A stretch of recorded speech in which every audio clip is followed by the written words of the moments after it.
حضرات محترم السلام علیکم ورحمۃ اللہ تعالی وبرکاتہ محترم، مجھے امید ہے کہ آپ تمام حضرات خیریت سے ہوں گے۔ آئیے ہم آپ کو بتاتے ہیں کھانا کس طرح سے کھانا چاہیے، کھانا کھانے کا اسلامی طریقہ۔ تو سب سے پہلے ہمیں اپنے دونوں ہاتھ کو دھونا ہے اور 3 مرتبہ اچھی طرح سے کلی کرنی ہے، اور کلی کرنے کے بعد میں کیا کرنا ہے، سب سے پہلے ہمیں دسترخوان سجانا ہے۔ دسترخوان بچھانے کے بعد میں اس کے بعد میں ہمیں جو بھی کھانے کا سامان ہے سب کھانا رکھنا ہے، اور رکھنے کے بعد میں سب سے پہلے ہمیں دعا پڑھنی ہے۔ کیا پڑھنی ہے؟ دعا۔ کھانا کھانے کی دعا کیا ہوتی ہے؟ بسم اللہ الرحمن الرحیم، بسم اللہ وعلی برکت اللہ۔ تو یہ دعا پڑھ کر آپ کھانا کھانا شروع کریں، اور کھانا 3 انگلی سے کھانا چاہیے۔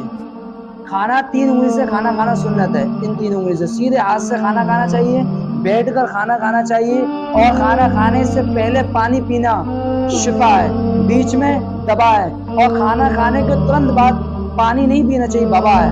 کھانا کھانے کے تھوڑی دیر رک کے پانی پینا چاہیے، اور پھر جتنی بار آپ کو پیاس لگے بیچ میں تو آپ کھا سکتے ہیں۔ تو اس کے بعد میں کیا کرنا ہے، 3 مرتبہ اچھی طرح سے 3 انگلی سے اچھی طرح سے ہمیں کھانا کھانا، چبا چبا کے لقمے چھوٹے چھوٹے کر کے، اور ہر لقمے پہ یا نورو پڑھنا ہے یا واجد پڑھنا ہے۔ اگر آپ ایسے کریں گے تو انشاءاللہ تبارک و تعالی کھانا آپ کے پیٹ میں نور بن کر جائے گا۔ تو سب لوگ سبحان اللہ۔ تو نور بن کر کھانا پیٹ میں داخل ہوگا، اور اس طرح سے ہمیں کھانا ہے۔ یہ تو ہو گیا کھانا کھانے کا طریقہ۔ اب بہت سے لوگ کھانا کھانے کے لیے بیٹھ جاتے ہیں کھڑے ہو کر، بہت سے کھڑے ہو کے کھاتے ہیں۔ میں بتانا چاہتا ہوں کھانا کھڑے ہو کے کھانا جانوروں کا طریقہ ہے، تو جانور زیادہ تر کھڑے ہو کے ہی کھاتے ہیں۔ تو الحمدللہ ہمارا آپ انسان ہے، اور انسان کا کام کھڑے ہو کر کھانا کھانا ہے۔ تو سب سے پہلے ہمیں ایک چیز کا خاص کر خیال رکھنا ہے کہ ہاتھ کیسے دھوئے جاتے ہیں۔ تو حضرات محترم، ایک ڈرائیور تھا، وہ اپنا ٹرک چلا کر ایک ڈھابے پر گاڑی روکی اس نے، اور جیسے ہی گاڑی روکی اور روکنے کے بعد میں اس نے نہ ہاتھ دھوئے نہ کچھ، اس کے بعد میں ڈھابے پر کھانا کھانے کے لیے بیٹھ گیا، اور جیسے ہی کھانا کھانے کے لیے بیٹھ، جیسے اس نے کھانا پینا ہاتھ دھوئے کھایا، اور کھانے کے بعد میں کیا ہوا، اس کا انتقال ہو گیا۔ تو لوگوں نے کہا تھا کھانے میں زہر ہے، کھانے میں زہر ہے، سب نے تو ہوٹل میں افراتفری کا ڈھابے میں معاملہ بن گیا۔ جب معلوم کرا کہ کھانے میں زہر نہیں تھا بلکہ زہر تھا تو اس کے ہاتھوں میں تھا۔ کیسے؟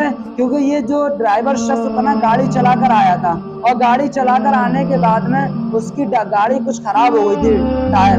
تو اس ٹائر میں اس نے دیکھا والی کری، تو اس نے ایک سانپ کچل گیا تھا، ایکسیڈنٹ ہو گیا تھا سانپ کا، سانپ کچل گیا تھا، وہ سانپ کا زہر اس ٹائر میں لگ گیا تھا، اور وہ ٹائر اس نے ہاتھ لگایا، اور اس ٹائر کا زہر اس کے ہاتھوں میں لگنے کے بعد اس نے اسی سے کھانا کھا لیا۔ تو اس سے کیا ہوا، اس کی موت ہو گئی۔ تو اس لیے کہا جاتا ہے کھانا آپ جب بھی کھائیں تو ہاتھ دھو کر ہی کھانا کھانا چاہیے، بیٹھ کر ہی کھانا چاہیے، تمیز سے ہی کھانا چاہیے۔ لال دسترخوان بچھا کر کھانا کھانا سنت ہے، اور حضرت عیسیٰ علیہ السلام کی سنت ہے لال دسترخوان پہ۔ تو انشاءاللہ تبارک و تعالی مجھے امید ہے آپ سب اس پر عمل ضرور کریں گے۔ السلام علیکم۔